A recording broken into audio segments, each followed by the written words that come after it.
Bienvenidos todos a este nuevo capítulo de Litereando Podcast. Como ya saben, mi nombre es Luis, me encuentro con Marilu.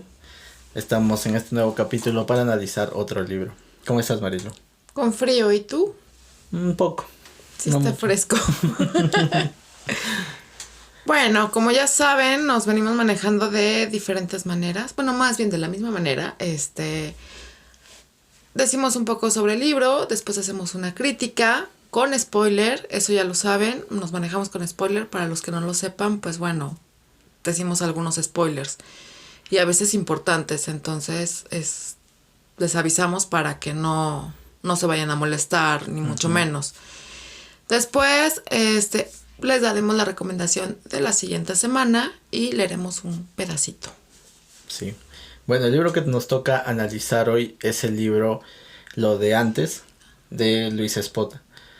No conocía a este escritor y lo que pude averiguar es que nació en la Ciudad de México el 13 de julio de 1825 y que falleció el 20 de enero de 1985 también. Algo interesante es que este escritor fue también periodista y también fue el presidente del Consejo Mundial del Boxeo, algo que no sabía. Es un dato muy interesante. Sí, es muy, muy interesante. Y bueno, pues yo les cuento el argumento de esta historia, que es narrada en lo que es el centro de la Ciudad de México. Y digamos que los personajes, algunos son de San Juan de Letrán, cerca del barrio de Tepito. Y nos habla de un chico que comienza una nueva vida después de haber estado en las Islas Marías. Para quienes no sepan, las Islas Marías aquí en México es una cárcel. Digamos que se usa para los reos más peligrosos. Entonces, él venía saliendo de las Islas Marías y quería rehacer su vida de una manera honesta. Lo puede hacer gracias a algunas personas y entra a trabajar a un banco en el cual, bueno, él es cobrador y digamos que siendo delincuente y ser cobrador, pues es una tentación muy grande para él, pero logra estar estable 5 años de su vida, casarse, tener una linda niña y pues bueno, las vivencias o las dificultades que la misma vida nos va poniendo lo ponen a prueba, ¿no? Entonces, pues les dejaré hasta ahí para ya no hacerles spoiler. Y pues seguiremos con la crítica donde sí habrá spoiler. Sí, como ya saben, en esta parte nosotros hablamos con spoiler. A veces no tanto, pero a veces sí es necesario llegar a un spoiler más profundo. Sin embargo, como ya saben esto, pues depende de ustedes seguir viendo el video o leer el libro y luego regresar. Bueno, primero empezaremos hablando de los personajes, como ya es costumbre nuestra. Sí. Y hablaremos primero de Berta. Sí, Berta es la esposa del protagonista, de Javier Lira. Esta mujer es como muy entregada a su casa, casi no la mencionan. Sí, pero lo poco que llega a mencionarse es que es dedicada a su casa y a sus hijas. A su casa, a su hija y al que viene en camino, y a su esposo también. Se ve que es una persona amorosa, que cuida de su familia, que le interesa ese bienestar, ¿no? Sí. Como ya lo mencionaste, pues no tiene mucha aparición en el libro, pero lo poco que pude llegar a saber me gustó. También está el personaje de Burro Prieto. Es un policía de la policía secreta, del servicio secreto. Y podría en estos tiempos compararse con un federal. Con un policía federal. Ok, entiendo. Entonces, digamos que no es una buena persona. No tanto por el trabajo, sino por su propia convicción de no ser una buena persona, ¿no? Exacto. Mira, hay de dos sopas. El que quiere y el que no quiere. El que hace bien las cosas y el que las hace mal. El que se va por el buen camino y el que agarra el camino fácil. Claro. Y no tan bueno. Entonces, este personaje, pues no es el que agarra el camino bueno, no es un policía honesto, ni mucho menos, es un extorsionador es manipulador, es violento, es bastante desagradable. Sí, yo creo que es el antagonista principal. Sí, obvio. Ujú. Y otro antagonista también sería, creo, la suerte. Pero ya hablaremos de eso después. Sí, más adelante. Pero sobre este personaje, creo que sí llega a ese nivel tan grotesco de aprovecharse de su poder. Del poder que tiene, como ya lo mencionaste, pertenecía a la fuerza secreta, no. Servicio secreto. Servicio secreto, ok, perdón. Es que tiene las siglas SS, ¿no? SS. Entonces se puede confundir. No hablaremos de la Segunda Guerra Mundial, pero se puede confundir con otra SS. No, nada que ver. Pero sí leí SS. Pero sí, como te digo, es un personaje que grotescamente abusa de su poder. Demasiado, abusa demasiado y es un pedante, un grosero, un vulgar. Es todo lo que podemos llegar a odiar. O bueno, en mi caso, yo no acepto la violencia, no me gusta ese tipo de actitudes. Entonces es como bastante degradante. Sí, y sobre todo también que da una mala imagen a la institución. Demasiado.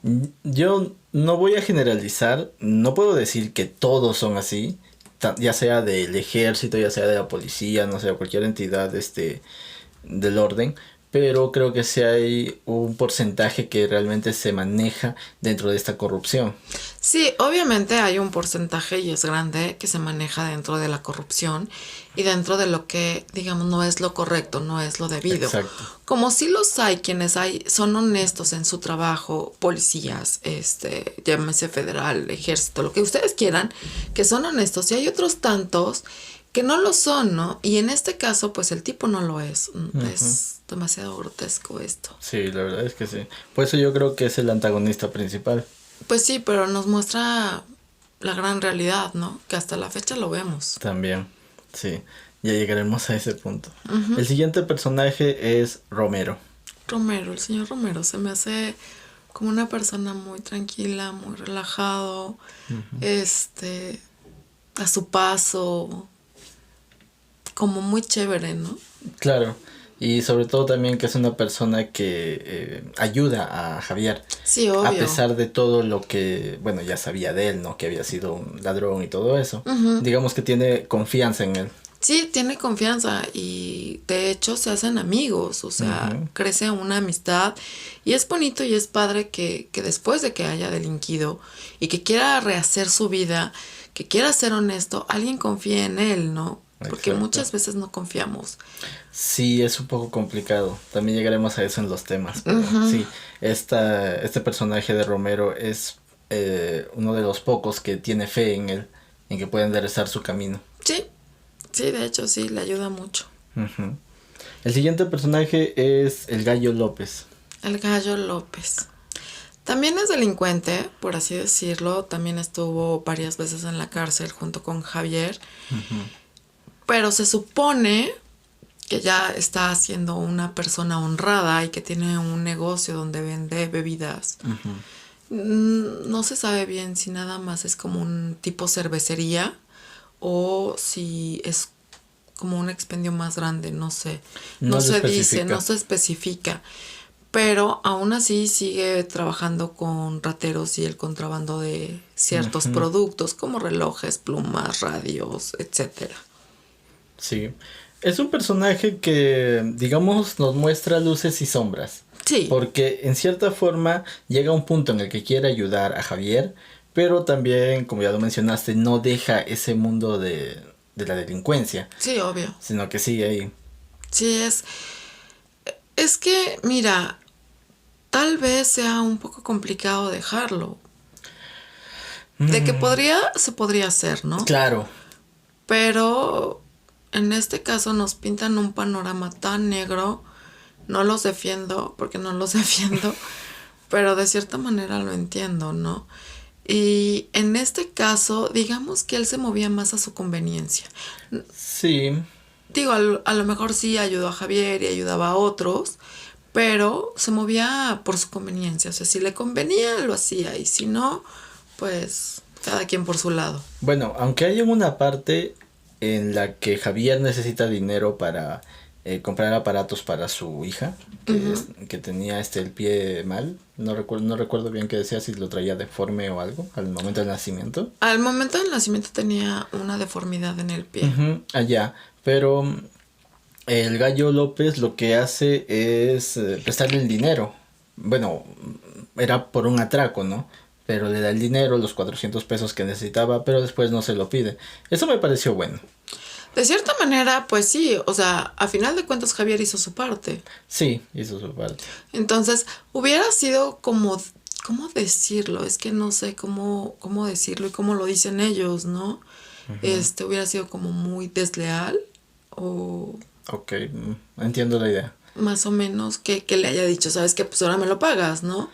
Cuando realmente, pues Javier hizo su parte, o sea, Claro. él cumplió.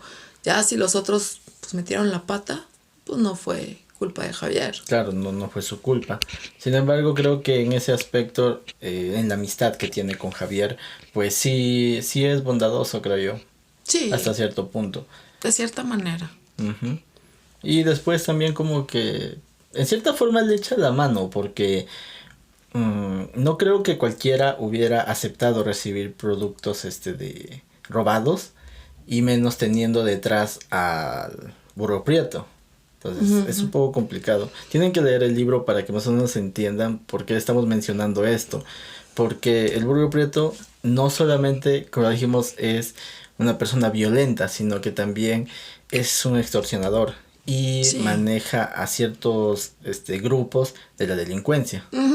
Entonces es aquí, como ya lo mencioné, que el Gallo López en cierta forma creo que ayuda a Javier.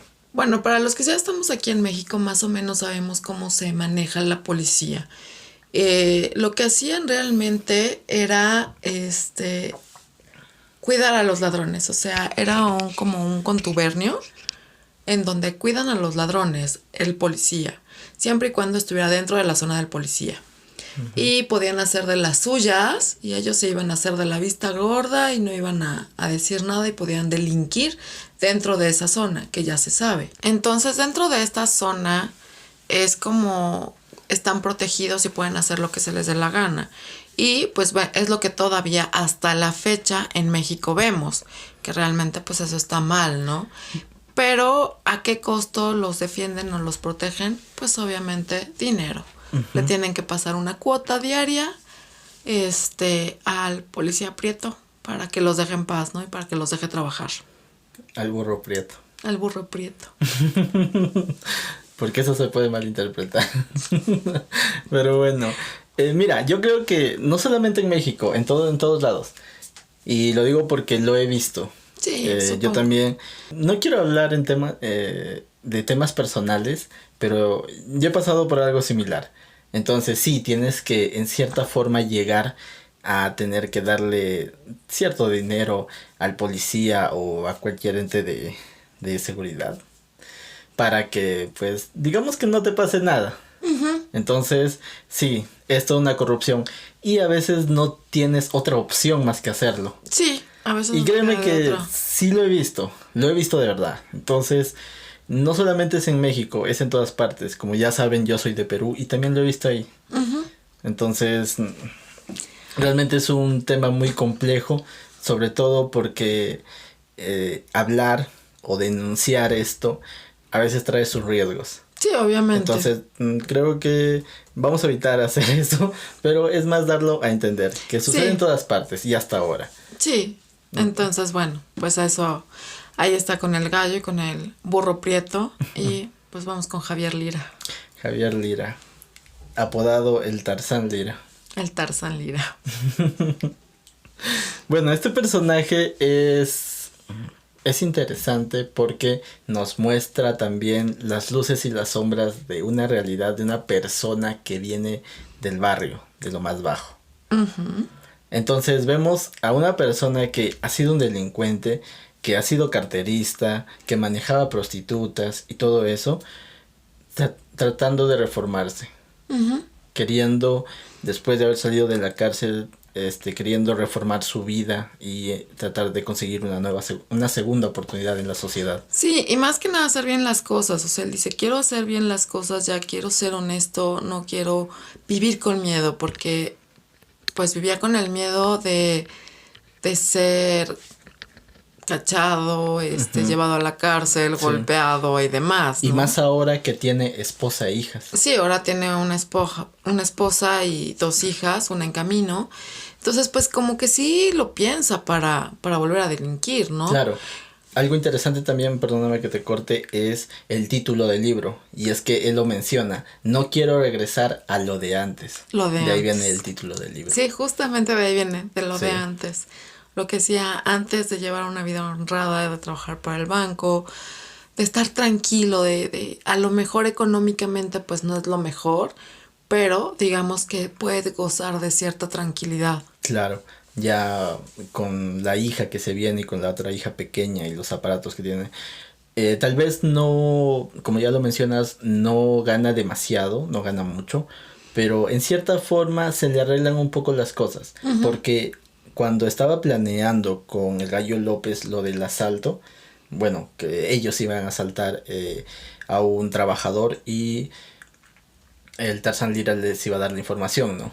Pero cuando estaban planeando esto, él lo hacía para tener el dinero para pagar los aparatos de su hija.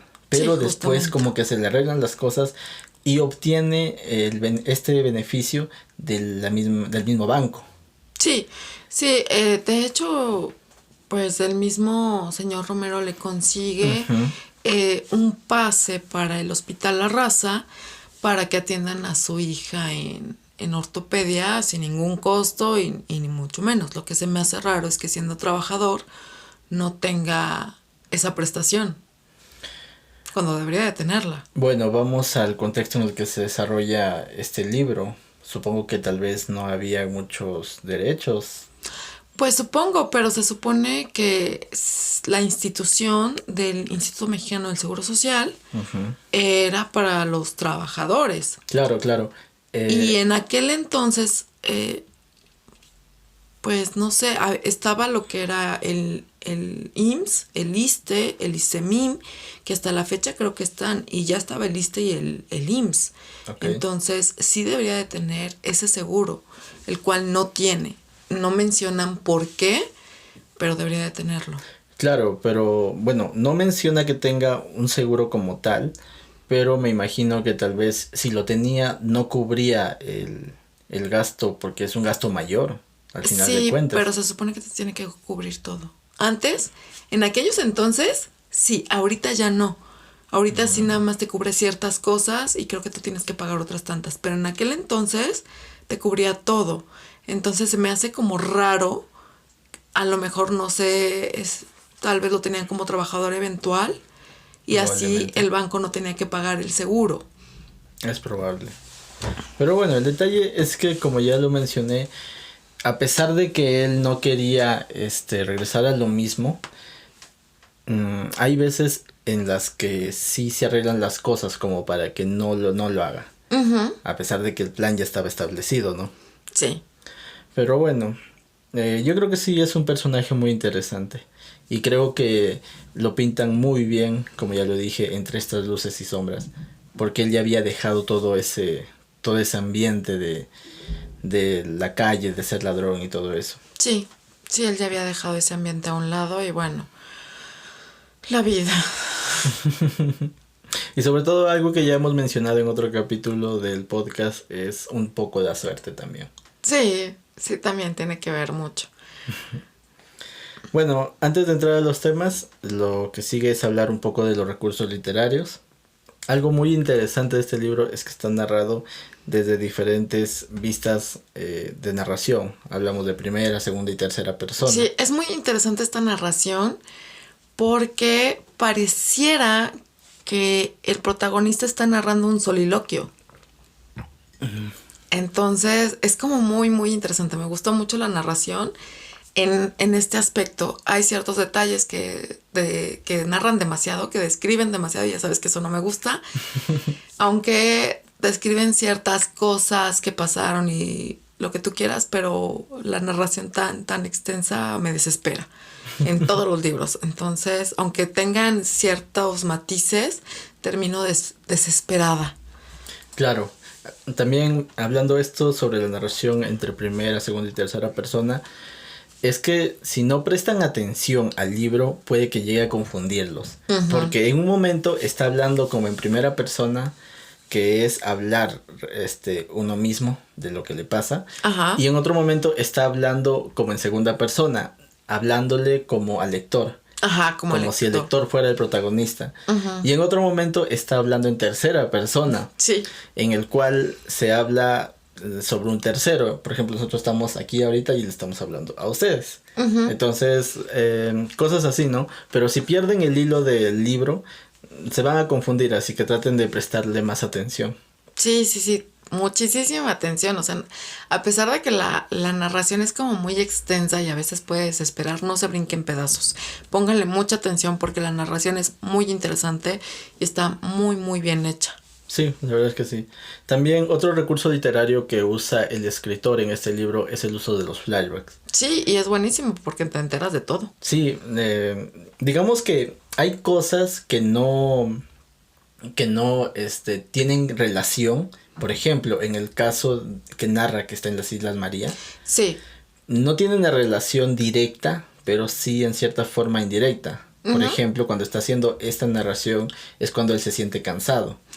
Sí, se siente cansado de la vida y se siente solo y Entonces le trae esa especie de recuerdo. Y Ajá. regresamos a eso. Y el escritor lo que hace es contar eso. Me gusta porque esta forma de narrarlo, de narrar los flashbacks, se me hace como cuento. Ujú.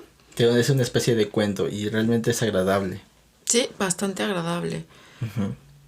Otro de los que tenemos es el contenido social. Mucho contenido social en este libro. Demasiado. Demasiado. Aparte de que nos puede transportar de una manera correcta a la época del cual nos están hablando. Y eso es como muy bueno.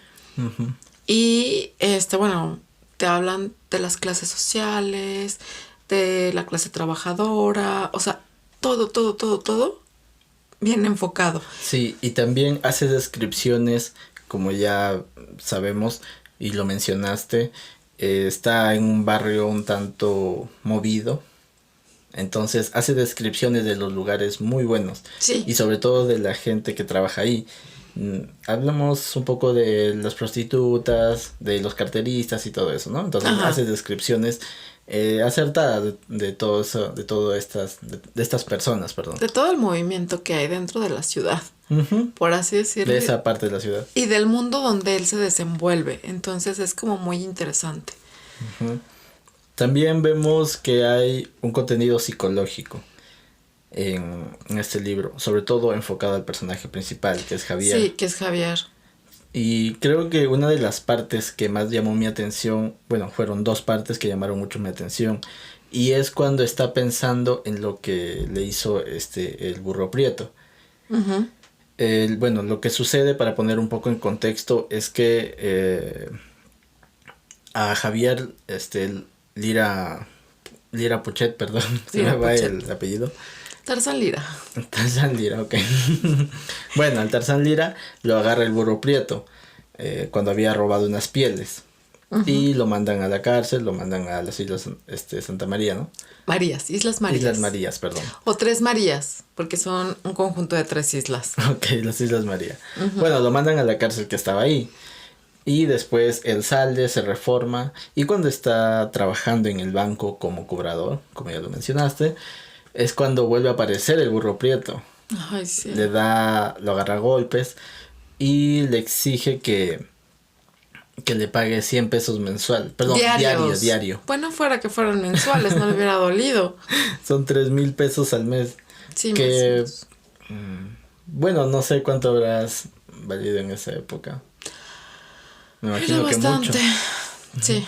Bueno, el detalle es que cuando se encuentra esta segunda vez con el burro prieto y ya él estaba reformado, me gusta esa especie de monólogo que él hace cuando se está limpiando las heridas, porque lo habían golpeado. Ujú. Cuando él dice que el burro preto esta vez no se había metido con el mismo Javier de antes. Ajá, que se había metido con un Javier diferente, que Ujú. lo iba a enfrentar. Esa parte a mí también me gustó y es muy interesante. Sí, Pero cuando una vez que termina de limpiarse y se da cuenta que tiene familia y que corre riesgo, es sí, cuando dices, esa es la "Chin". segunda parte que me gusta, porque ves los dos aspectos psicológicos que tiene el personaje. Uno, que es esa naturaleza agresiva que muchas veces adquieres en la calle, y créeme que lo he visto, porque no es de las personas que se deje. No sé cómo se le dirá aquí en México, ¿qué? Pero no es de las personas que acepte que le dan un golpe y ya. No, sino que tiene que ir en contra de. Y entiendo eso, o sea, entiendo esa frustración que tiene y ese odio y toda esa cólera. Sí. Pero después viene el otro aspecto, el aspecto reformado y en el cual piensa en su familia. Ese aspecto psicológico en el que ya no tiene que ver solamente por él, sino tiene que ver por otras personas que dependen de él. Ujú. Y eso es algo que realmente me gusta. Sí, Ese está. contraste como en esta especie de monólogos.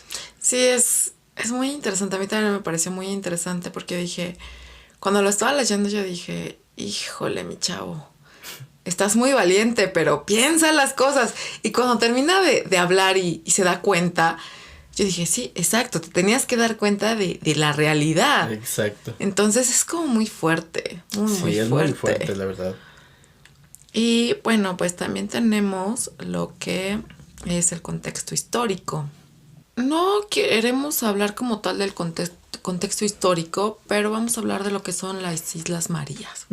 Ilústranos, por favor. Los ilustro. No sé mucho del tema. Yo más o menos tenía una idea porque mis papás me contaron algo, pero bien, pues no conozco toda la historia. Estas islas, digamos que es una cárcel, pertenecen a lo que es el estado de Nayarit, en el Pacífico. Es un conjunto de 3 islas, el cual están siendo explotadas, al parecer para los españoles en un tiempo. No sé si sigan siendo explotadas para algún otro país, pero en un tiempo fue para los españoles. Okay. Entonces decidieron hacerlo penitenciaría y mandar a los reos más peligrosos para allá, para las islas. Podría decirse, y muchos tenían la idea, de que las islas era algo demasiado inhumano.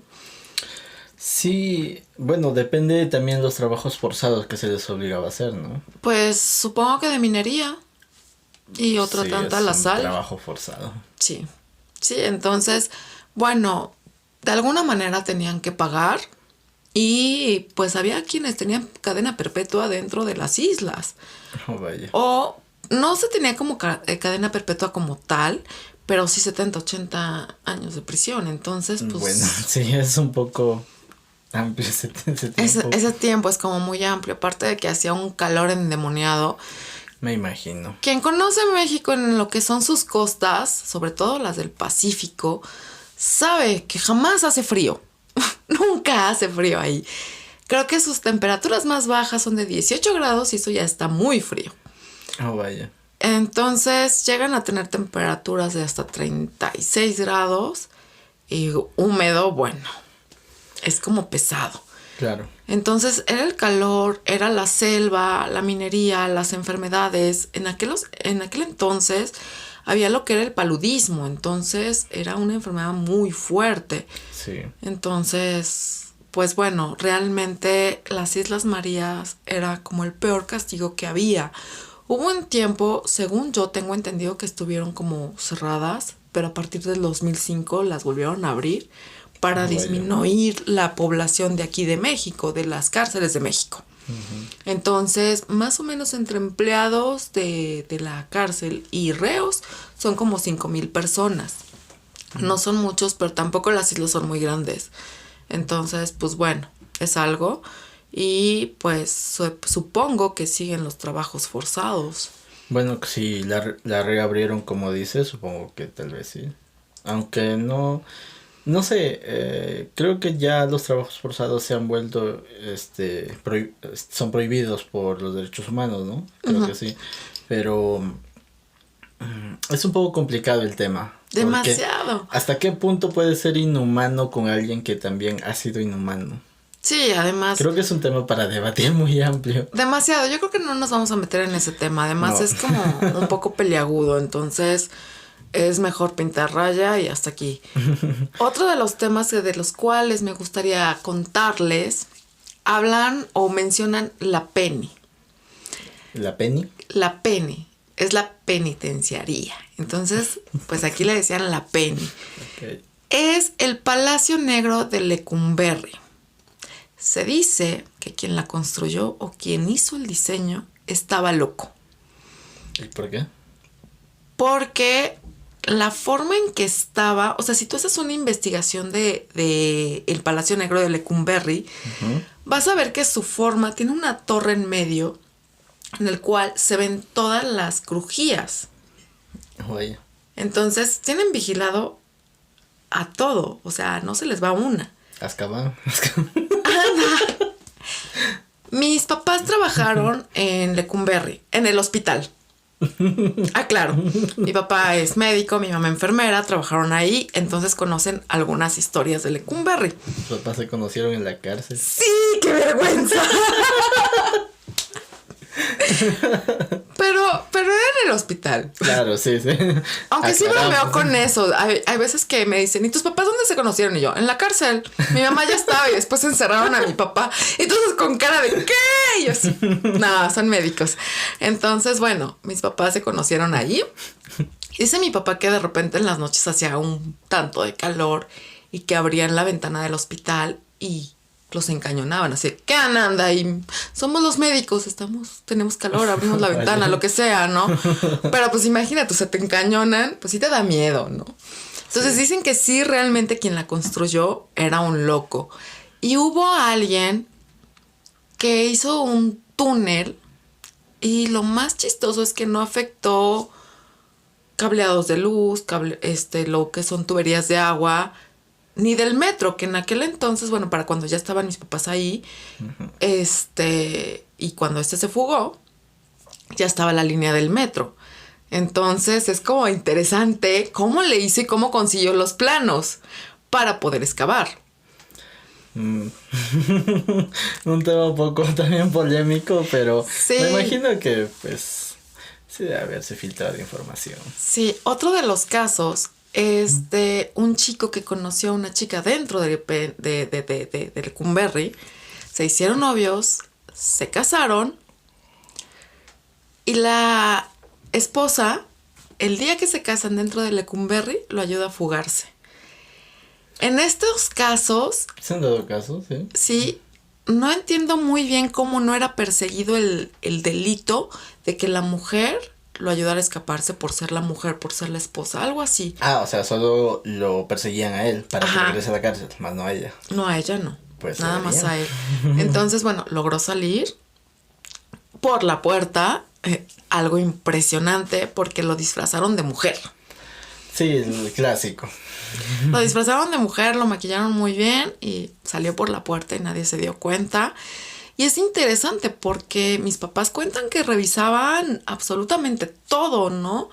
Entonces, pues como que sí es un poco Es un poco raro. raro, pero pues pasó. Y estos chicos que hicieron esto, salieron en un programa a decirlo. Ya como había pasado tiempo, pues ya había prescrito, Claro, entonces prescrito. ya no lo habían encerrado ni mucho menos.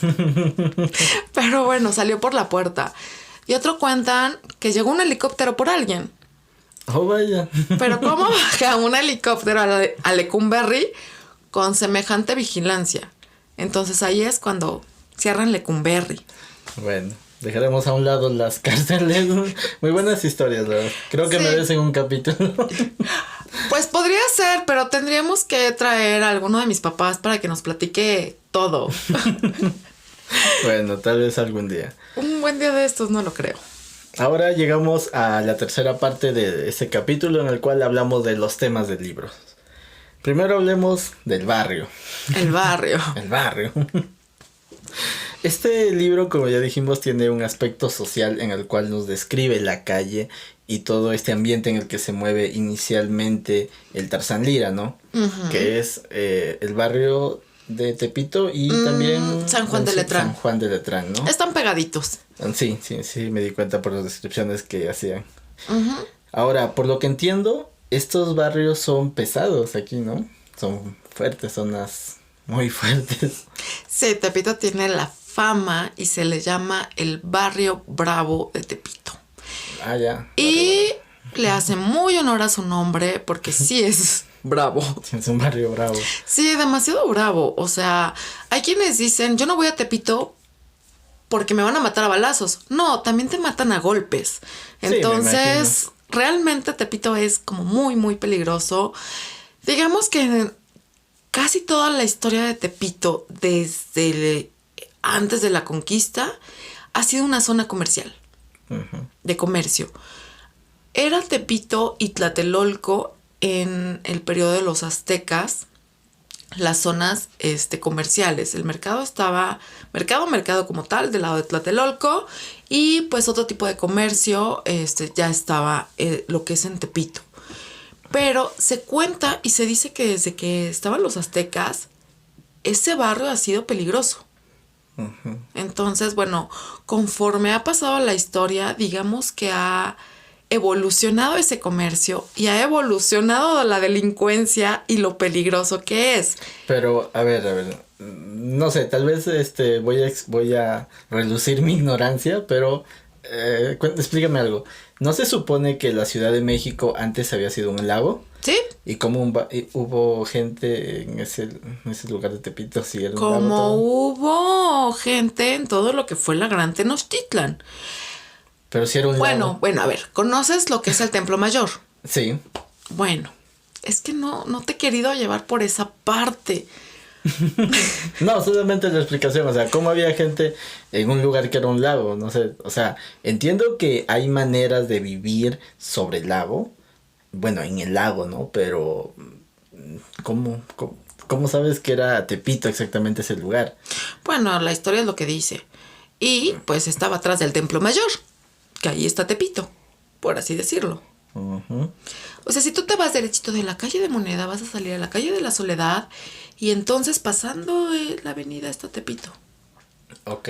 Es que no me acuerdo muy bien el nombre de las calles para poderlo mencionar. Y una de las cosas, yo evito Tepito a toda costa, o sea, no entro a Tepito, perdón. Le tengo su cierto respeto, su cierto miedo y yo pinto mi raya. Si he llegado a estar ahí, sí, obviamente. Pero sí como nada más con mi mamá o con mi papá o con gente que sea del barrio. Claro. No pasa. No sola. No sola, no. Es que sí, o sea, sí es peligroso y realmente cómo lo pintan, ¿no? También en el libro. Cada ciudad, creo yo, tal vez la mayoría, tiene sus lados así peligrosos. Por ejemplo, en Lima tenemos... un saludo desde aquí a la gente del Callao. Los llevo aquí. Si ven el podcast, los quiero mucho. Pero, por ejemplo, en Lima tenemos el Callao, que es una zona muy picante. Tenemos los Barracones del Callao, que es un lugar en el que prácticamente no entra nadie. Sí, bueno, acá en Tepito sí entran, porque hay mucho comercio. ¿Cómo es que logran Claro. establecer la ciudad arriba del agua? Bueno, se les conoce como chinelas, chinecas. Ay, no recuerdo bien el nombre. Ya. El chiste es que ponían como costales de tierra. Sí, me explicaste eso. Para flotar. Y se usaba también para el cultivo. Se empezó usando como el cultivo y después como que se fue expandiendo. Ok, entiendo. Porque el lago, en aquellos entonces, digamos que una de sus orillas está por donde está el Metro Popotla. Que donde está el árbol de la noche triste. Ese árbol está y... pobre, porque nada más es un tronco seco ya, pero lo tienen como encerradito y lo cuidan más o menos. Fue el árbol donde Hernán Cortés lloró porque los mexicas lo sacaron de su ciudad. Entonces, esa es una parte de la orilla. O sea, esa era un lado de la orilla. Claro, entiendo. Entonces, sí, realmente la ciudad se construyó sobre el agua Y con ese mismo ejemplo lo hicieron los españoles, hicieron pues todas las casas coloniales y demás que hay en el centro de la ciudad. Entiendo. Sí, entonces, pues sí, otra de las cosas, por ejemplo, Tepito se maneja por lo que era, o se manejaba en aquel entonces por lo que era las vecindades. Y eran por patios. Creo que había hasta de 8 patios. Quien vivía en el 8º patio, pues realmente era alguien de muy, pero muy bajos recursos. Y los de primer patio, pues era la gente que pues tenía un poquito más, ¿no? Podía pagarse algo mejor, por así decirlo. Sí. Claro. Interesante también esa información, muy buena. Sí. Pero bueno, ya para no desviarnos mucho del tema principal, como ya dijimos, este personaje pertenece a este lugar, ¿no? Al barrio. Y realmente desde las descripciones que hace hasta el mismo uso del lenguaje y hasta el uso del, ¿cómo decirlo? El uso de este lenguaje también para describir a las personas. Sí. Y hay algo en lo que yo tengo un poco de conflicto. Cuéntame. Que es la cosificación de la mujer, cómo lo hace. Y entiendo muy bien el contexto histórico, la época. Y sí, era una época que aún había ese machismo aún muy fuerte, ¿no? Demasiado, y más aquí en México. Sin embargo, creo yo que no es algo que debe repercutir hoy en día. Y podríamos criticar el libro tal vez de machista, pero hay que ver un poco el contexto histórico. Yo estoy muy en contra de eso. Esa cosificación que llega a ser. Creo que Luis Espota no lo expone como un problema social. Sí. Como todo lo que está exponiendo, eso no lo expone como un problema social más. Sí, porque como ya lo mencionamos, tiene ese aspecto social. Y no solamente es mostrarte al personaje lo que hizo y lo que está haciendo para reformarse, sino todo ese camino que hay. Y entonces, a pesar de que ya dejó la vida de delincuente, aún vemos que tiene ese pensamiento un tanto machista, ¿no? Y digo, no, yo lo critico si viera a una persona hoy en día expresarse así, pero en el contexto histórico de este personaje y del libro, pues digamos que es entendible. No lo avalo, sí, no. pero tampoco puedo satanizarlo porque fue la época. Sí, fue la época y fue como fueron educados. Entonces son las costumbres también. Sí. Entonces sí podrías decir, ¿hay machismo? Sí hay machismo, sí pero creo hay. que lo expone más como un problema social que como algo bueno o algo bueno, si era algo de la época, obviamente. Y sí como que molesta un poco, Sí. Pero bueno, obviamente estamos en un tiempo que no aceptamos ya eso. Y mucho menos esos tratos o esas descripciones, ¿no? Sí. Es un poco complicado respecto a eso, pero solamente quería mencionarlo. Ahora, el segundo tema es la honestidad. La honestidad es muy importante en nuestras vidas. Eso creo yo. Sí. Digamos que el libro no nos dice por qué desde un principio Javier Lira era carterista y después padrote y después todo lo que fue. Nos cuenta que fue ratero, que estuvo varias veces en la Penny, en las Islas Marías una vez, y que después quiso cambiar su vida por una vida honesta.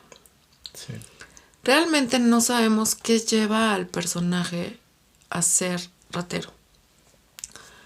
Pero estamos hablando que es el barrio de Tepito y San Juan de Letrán.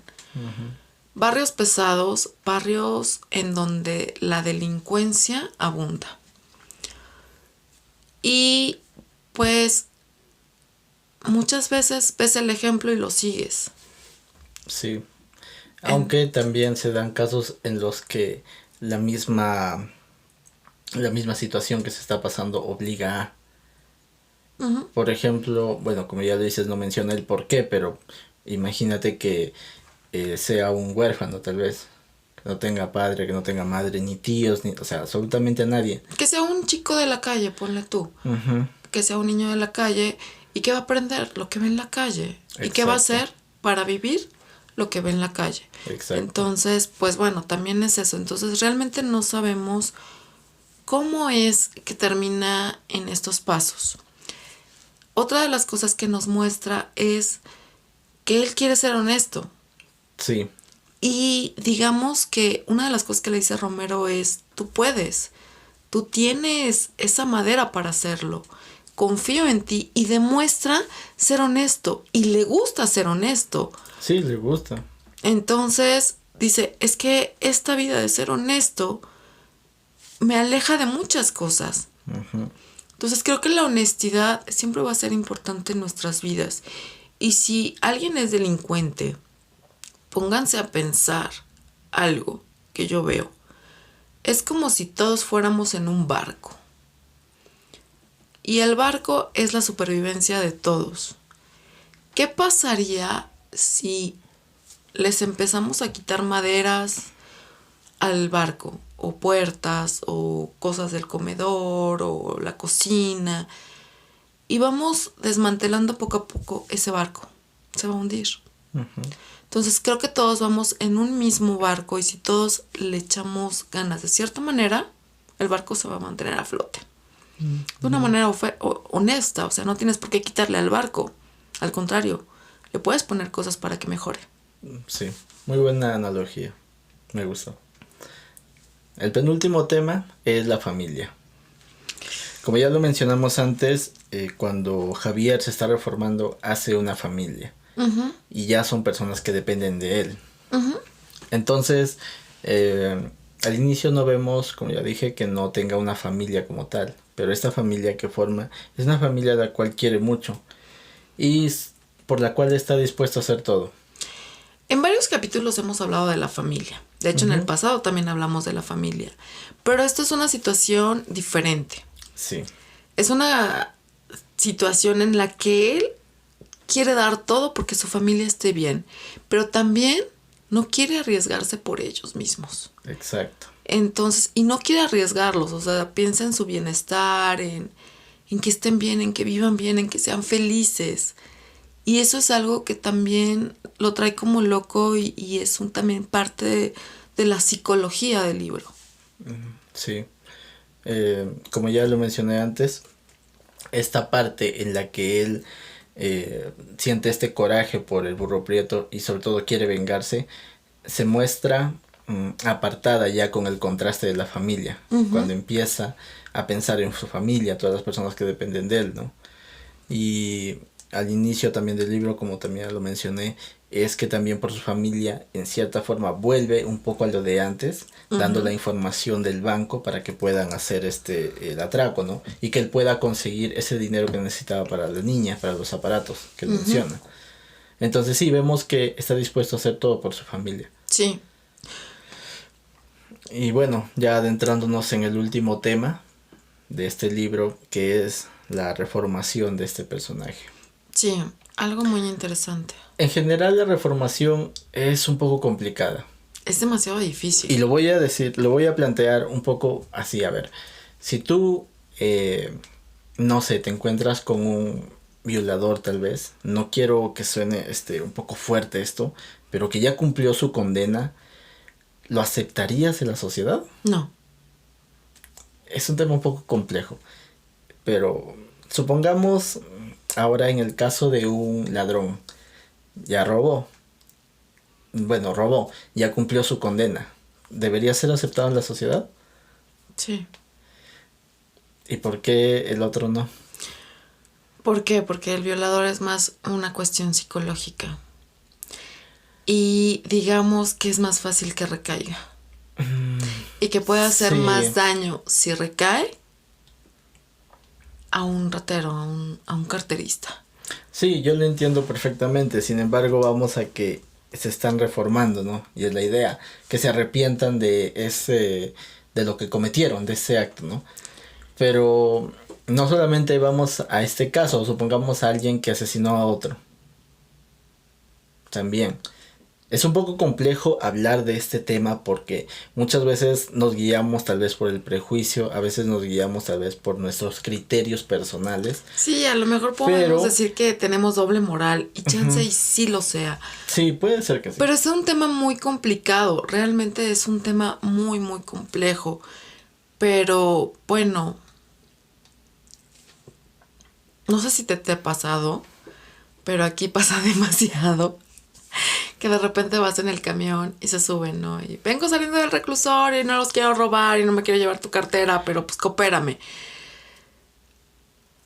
Es demasiado, ¿cómo te diré? Es ya una obligación darles. Porque sabes que si no les das, te van a saltar de todas formas. Entonces mejor prefieres darles 5 pesos, 10 pesos, que a que te quiten la bolsa, el celular, la mochila, lo que traigas, ¿no? Entonces, ¿realmente se reformó? Claro, hay casos en los que no, pero hay casos en los que sí. Hay algo que pasó hace poco en Perú, que una congresista contrató a una exterrorista, pero ella ya había cumplido su tiempo en la cárcel. Entonces, ¿qué hacer en ese caso? ¿Por qué no debería trabajar en la política? ¿Debería? ¿No debería? Es un poco complicado el tema. Y en este caso de esta exterrorista, mi opinión es que no.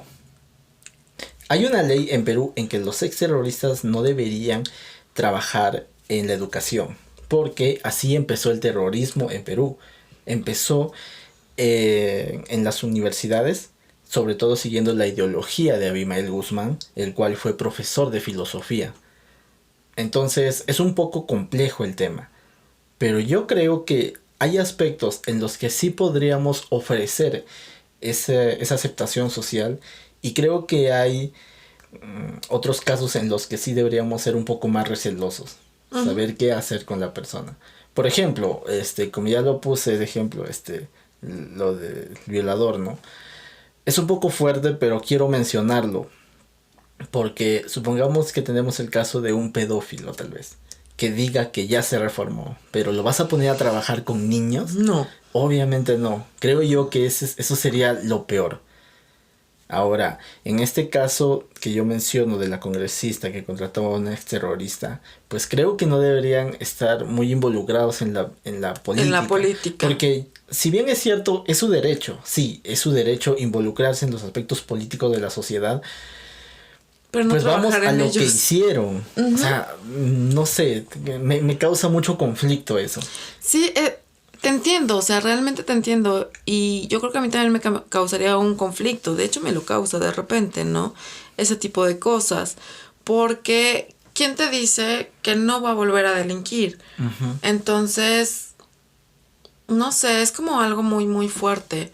Y yo no niego que muchos quieran reformarse y que quieran hacerlo, pero hay formas de hacerlo también y lugares en los cuales. Exacto. A mí lo que más curiosidad me dio y se me hizo muy chistoso fue que Luis Espota pusiera el caso de Javier Lira, que se quiere reformar y justamente lo ponen como cobrador, ¿no? ¿Para qué? ¿Para tentarlo?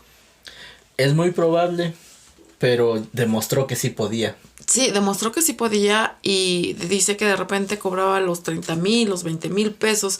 Íntegros llegaba y se los dejaba al banco y decía, ahí nos vemos, a mí me pagan mi sueldo, chao, vaya Dios. Sí, a pesar de que le pagaban un sueldo un poco mísero tal vez, pero tenía la tentación ahí, ¿no? Como ya lo mencionas. Y 30,000 pesos, o sea, hoy no es poco.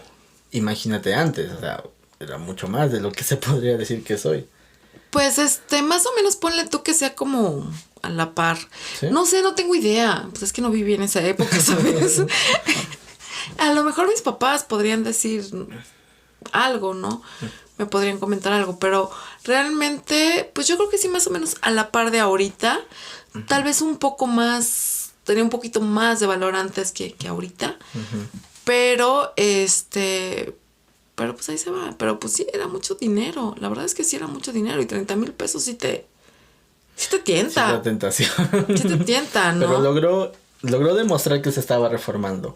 Y nuevamente hablando de este tema, también algo que influye en cierta forma en la vida de Javier, el Tarzán Lira, es que depende un poco de su suerte. Y eso ya hemos hablado también en el podcast, en algún capítulo, que muchas veces la maldita o bendita suerte influye en lo bueno o malo que estás haciendo. Sí, es que, mira, muchas veces le echas todas las ganas del mundo, pero te va mal.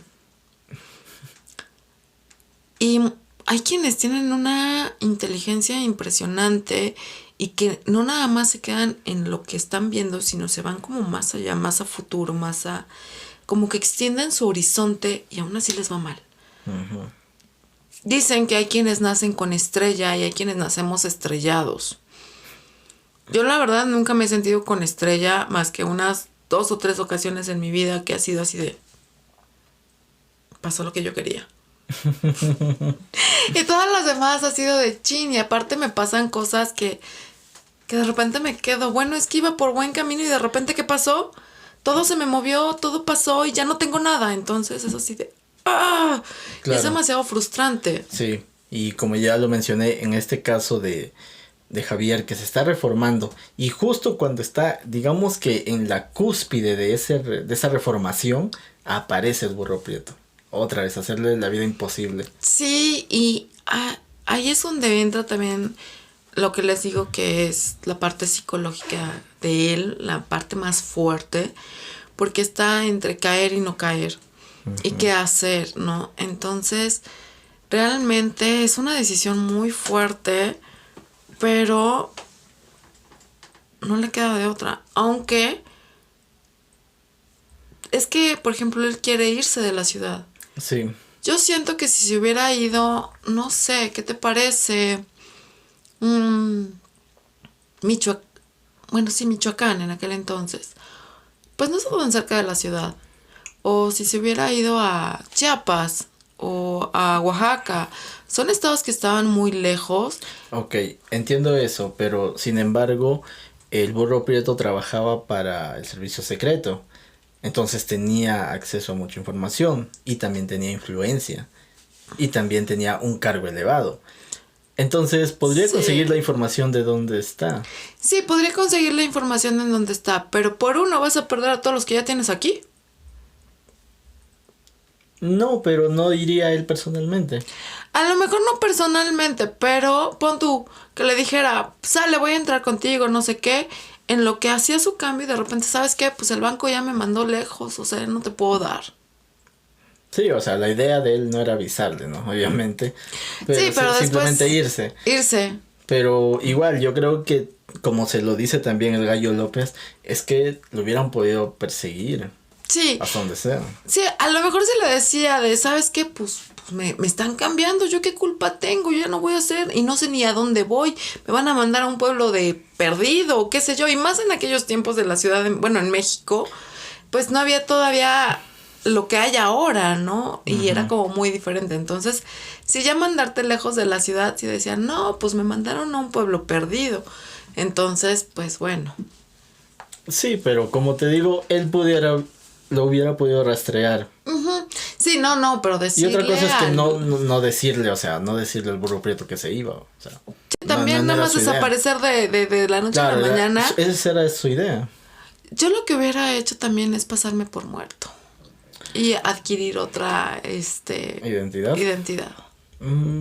Es un poco complicado. Supongo que sí, pero pues, no sé, se me ocurre, ¿no? Es un libro. Que sí es, pues a final de cuentas sí, es realismo. Pero el libro debe tener una base. No podemos escribir por escribir. Ya lo sé. Entonces hay que darle una base. Entonces creo que sería un poco complicado tener una nueva identidad. Sí, es muy complicado ese tema. De qué hacer y qué no hacer. O sea, realmente, híjole, pues es que piensas en una y mil cosas, ¿no? Que podrían llegar a pasar. Sí. En un momento dije, a lo mejor se envalentona y lo mata. Yo también pensé en algún momento eso, pero después lo pensé y dije, pero no le conviene tampoco, porque habían más oficiales que estaban detrás del burro prieto, entonces lo hubieran seguido también. Obviamente hubieran investigado quién mató a un policía. Entonces siento que sí hubieran dado, a menos que no dijera absolutamente nada. Pero Pero no nada más tenía que matar al burro prieto, también tenía que matar a la cotorra. Sí, la cotorra es el compañero del burro prieto. Vaya Interesantes nombres. Pero sí suele pasar así. Pero bueno, finalmente Javier recae. Recae. Sí. Creo yo que fue tal vez una decisión acertada. No digo que la avalo, no digo que sea la adecuada, no digo que sea la mejor decisión que haya podido tomar. No le quedó de pero creo otra. que en ese momento sí fue la acertada. Es que no le quedaba de otra. Tenía que hacerlo. Y más que nada por su familia. Sí. Entonces, entiendo esa parte. Y realmente da coraje. Sí, da Pero mucho coraje. supongo que Luis Espota quería que viéramos esa parte, ¿no? Ujú. Justamente, y te da mucho coraje que las mismas autoridades sean las que te hagan delinquir. Sí. Es como... enoja. Y no solamente las mismas autoridades empujan a los delincuentes a delinquir. Muchas veces también hay autoridades que delinquen como tal. Sí. O sea, ellos mismos hacen atracos y todo eso. Y bueno, no quiero entrar en eso. Es un poco complicado, pero sí, realmente toda esta situación que se le pone encima a Javier, pues lo obligan a regresar a lo de antes. A lo de antes. Ujú. Entonces, bueno, esperamos que esta opinión les haya gustado, que este cambio de idea haya sido interesante para ustedes. A mí me gustó mucho. ¿A ti qué te pareció? ¿El libro? Sí. Me gustó. Sí, sabía que te iba a gustar, lo sabía. Bueno, eso ha sido todo por nuestra opinión y regresamos en el siguiente bloque para hablar de las lecturas de la próxima semana, que es algo diferente.